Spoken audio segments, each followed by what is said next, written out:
Welcome to my channel. இன்றைக்கி ரொம்ப ஈஸியாக மேக்ரோனி பாஸ்தா எப்படி செய்யறதுன்னு பார்க்க போகிறோம். ஒரு பேனில் எண்ணெய் ஊற்றி சோம்புத்தூள் சேர்த்து வெங்காயத்தை போட்டுக்கணும்.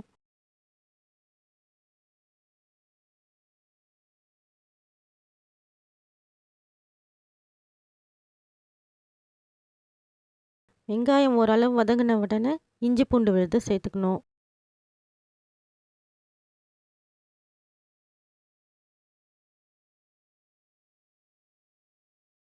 இப்போ இது நல்லா வதங்கிருச்சு. இதில் தக்காளி சேர்த்துக்கணும்.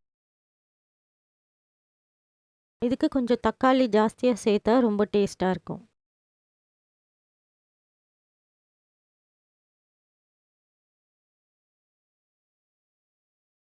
தேவையான அளவு உப்பு போட்டுக்கணும்.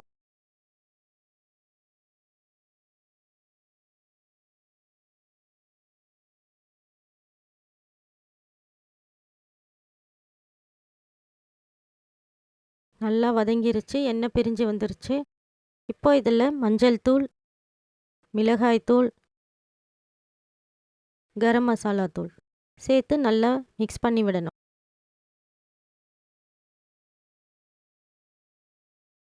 நல்லா மிக்ஸ் ஆகிடுச்சு. இப்போ இதில் நாம் வேக வச்சிருக்கிற பாஸ்தாவை சேர்த்துக்கணும். நல்லா மிக்ஸ் பண்ணிவிட்டு பாலை ஒரு 1/2 கிளாஸ் ஊற்றணும். இது தேங்காய் பால் இல்லை, சாதாரண பால் தான். நல்லா ஒன்று சேர்ந்து வெந்து வந்த உடனே ஆஃப் பண்ணிட வேண்டியது. இப்போ ரொம்ப டேஸ்ட்டாக பாஸ்தா ரெடி ஆகிடுச்சு.